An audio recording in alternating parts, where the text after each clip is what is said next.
Tonight, of course, we're celebrating the Mass, which specifically commemorates the Last Supper. In other words, it specifically commemorates the institution of two of the sacraments by Christ our Lord. The sacrament of Holy Orders, since this is precisely the time at which Christ our Lord consecrated the apostles as bishops, and also established the most blessed sacrament of the altar.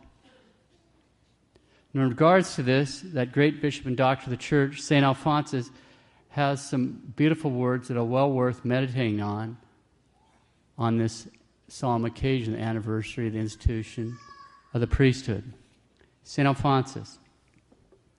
In his epistle to the Christians of Smyrna, St. Ignatius Martyr says that the priesthood is the most sublime of all created dignities. The apex of dignities is the priesthood. St. Ephrem of Syria calls it an infinite dignity. The priesthood is an astounding miracle, great, immense, and infinite. The dignity of the priest is estimated from the exalted nature of his office. Priests are chosen by God to manage on earth all his concerns and interests. St. Cyril of Alexandria says, "Divine are the offices confided to priests." St. Ambrose has called the priestly office a divine profession.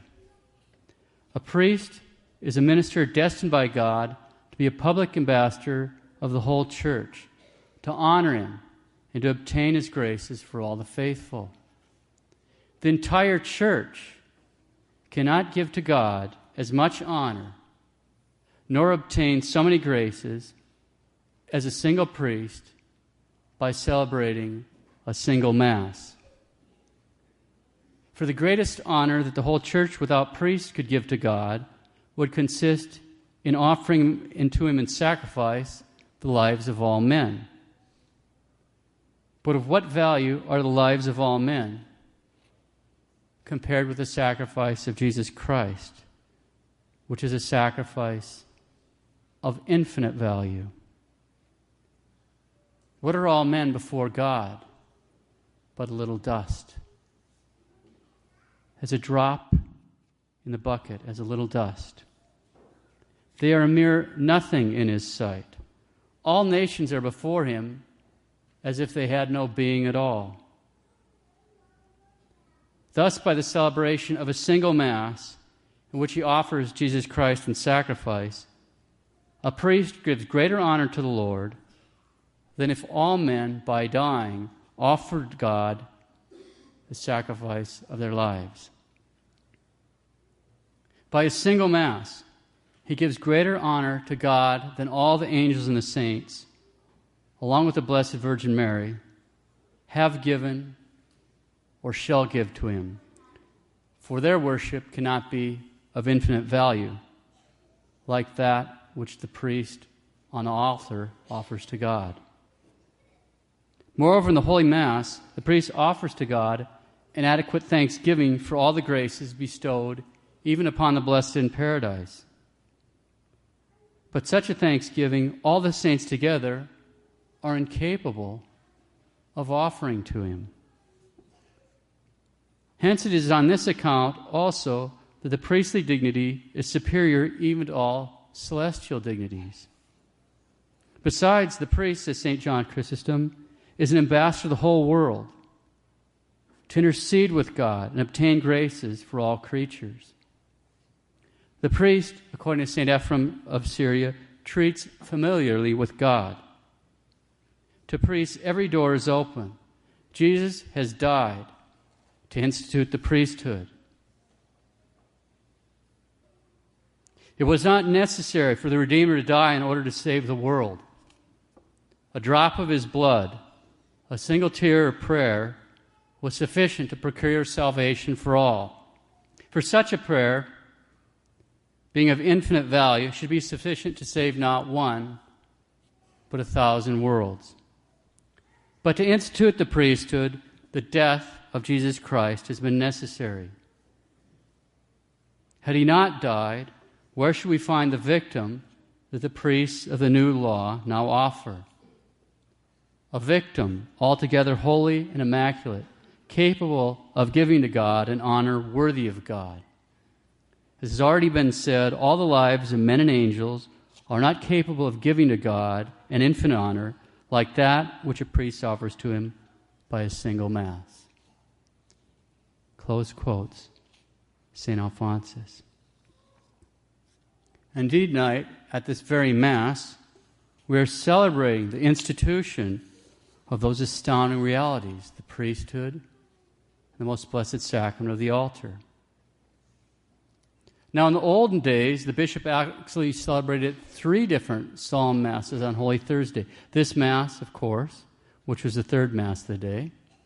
Before this Mass, the Chrism Mass, in which the bishop would bless the holy oils to be used in the sacraments of baptism, confirmation, ordination, and extreme unction. And in the olden days, an earlier Mass, the first Mass, which was notable because it was preceded by a ceremony which included the absolution of the public penitents and their readmission into church and to Holy Communion. Now, who are the public penitents?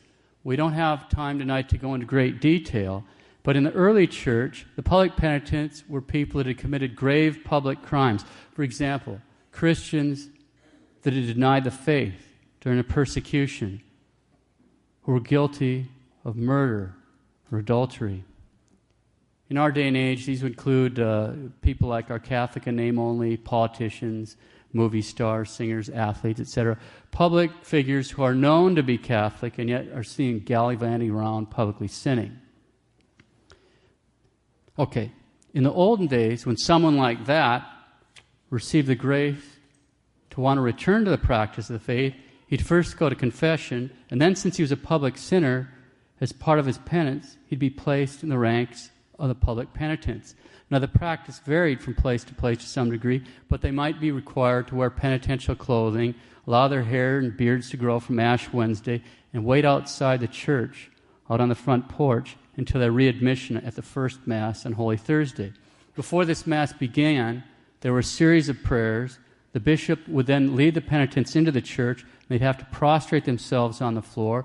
There were more psalms and prayers prayed over them. Then holy water was sprinkled on them. Then they were incensed, and then the bishop would release them from the ranks of public penitents. And then, and only then, after all that, were they readmitted to Holy Communion with the rest of the faithful. Now, although those days are far behind us, it still reminds us of the awful responsibility a bishop has to paternally correct a public sinner before he is admitted to Holy Communion. And it is an awful responsibility. And the number of public sinners are legion. The number are legion, but how seldom do we hear of a bishop that loves any of them enough to correct them before they wind up where they're headed. We need to pray for our bishops.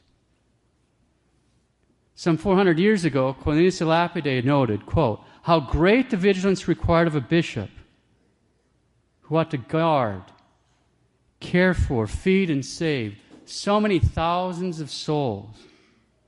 How great a number of prelates perish, not because they lived wickedly, but because they did not correct the wickedness of others entrusted to them." Close quote. How great the vigilance required of a bishop who ought to guard, care for, feed, and save so many thousands of souls. How great a number of prelates perish, not because they lived wickedly, but because they did not correct the wickedness of others entrusted to them. The responsibilities of a bishop are absolutely immense. We need to pray. How much we need to pray and offer up prayers and sacrifice for our bishops and all those with a position of responsibility within the church. St. John Chrysostom, he's a doctor and father of the church, states, a bishop himself, quote, "I do not speak rashly, but as I feel and think. I do not think that many bishops are saved, but that those who perish are far more numerous. That's St. John Chrysostom. Those who perish are far more numerous. We need to pray. Let's take a few minutes to ponder this. In his first letter to St. Timothy, St. Paul states, quote, "If a man desires the office of bishop, he desires a good work." Close quote. He desires the office of bishop, he desires a good work. Cornelius de Lapide comments on that line, quote, "St. Augustine states the apostle," that's St. Paul, "wishes to teach what it means to be a bishop, namely that it is a work, not an honor. For the bishop is a superintendent who is responsible for the care of others, and he takes upon himself the burden and labor of teaching and governing the people. Hence, St. Augustine infers that he is not a bishop who chooses more to preside than to serve." Cornelius Lapide continues, "The apostle wished to teach St. Timothy in all bishops that the office of bishop is lofty and difficult, in order that they might seriously embrace and totally grasp it, so they might perform their duties sufficiently under so great a burden. Hence, while explaining this good or splendid work, he adds that it is necessary that the bishop be blameless, etc. And this was especially true in the time of St. Paul, when becoming a bishop was not an honor, but an immense labor and only one step away from martyrdom. In the time of St. Paul, becoming a bishop was not an honor, but an immense labor and only one step away from martyrdom. And that is true today in China. And let's not have any illusions. We're very close to that being true here. It won't be long. Cornelius Lapide. Indeed, St. Jerome explains it along these lines. He who desires the office of a bishop desires a good work, namely, martyrdom. From the time when the apostle said, "If a man desire the office of bishop, he desire a good work," whoever ruled over the people was the first one to be dragged off for the torments of martyrdom. Therefore, at that time, it was praiseworthy to seek the office of bishop, since without any doubt, by this he would undergo much more serious sufferings. Thus states St. Jerome, and the same is taught by St. Gregory the Great, St. Anselm, and others. If anyone ever seeks the office of bishop for reasons of prosperity or for reasons of dignity or in quest of a higher state and honor, he sins from dangerous ambition and greed. Close quote, Cornelius de Lapide. The responsibilities are absolutely immense. And we need to pray. We need to pray and offer sacrifice for our bishops and all those with office of responsibility within the church. And this doesn't apply simply to bishops. Cornelius de Lapide points that out. Quote, "The apostle is not referring here to pastors and priests, but they should be understood as falling under the office of bishop, for their burden and duty of teaching, feeding, and governing the people is the same as that of the bishop, except that it concerns fewer subjects." Close quote. And all that makes it easy to understand. A great saint like St. Cyprian of Carthage said, quote, "All those that had the true Spirit of God were, when compelled to take the order of priesthood, seized with fear and trembling, as if they saw an enormous weight being placed on their shoulders, by which they were in danger of being crushed to death." Close quote. That great doctor of the church, St. Cyril of Alexandria, said, quote, "I see all the saints frightened at the sacred ministry as at an immense charge." Close quote. St. John Chrysostom, bishop, doctor, and father of the church, quote, "Do you not perceive how many qualities a priest must have, that he may be strong in his teaching, patient and hold fast to the faithful word which is due to doctrine? What cares and pains does this require? Moreover, he is answerable for the sins of others, to pass over everything else. If but one soul dies without baptism, does it not entirely endanger the priest's salvation. For the loss of one soul is so great an evil that it is impossible to express it in words. For if the salvation of that one soul was of such value that the Son of God became man and suffered so much, think of how great a punishment must the losing of it bring. Close quote. St. Alphonsus. If a priest is not holy, he is in great danger of being lost. What do some, or rather the greater number of priests, do in order to acquire sanctity? They say the office and Mass and do nothing more. They live without making mental prayer, without mortification, without recollection. Some will say, it is enough for me to be saved. No, says St. Augustine, it is not enough. If you said it is enough, you will be lost. And of course, we have a pastor here. Cornelius de Lapide. How memorable is the saying of St. John of Avila?